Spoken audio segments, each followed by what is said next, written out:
ધંધો કરવો જોઈએ કે નોકરી? કેમ? ધંધો પોતાનો છે, આપણે મનમાર્જી કરતી.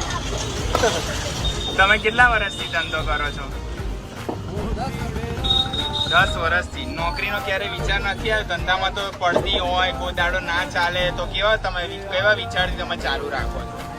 તો બી ધંધો જ ફાવે, નોકરી નહીં ફાવે. વિચાર કર્યો જ નહીં. भाई धंधा करना चाहिए या नौकरी? भाई नौकरी भी करना चाहिए, धंधा भी करना चाहिए. धंधा करोगे आगे बढ़ोगे, प्रगति करोगे, ऊपर से ऊपर जाओगे. नौकरी करोगे सभी की बात सुनना पड़े. सब चलता रहता है सर. मतलब जो सिचुएशन है उस हिसाब से करने का. आपके दिल में जो इच्छा होता है वही करके दिखाओ. वाह वाह वाह वाह.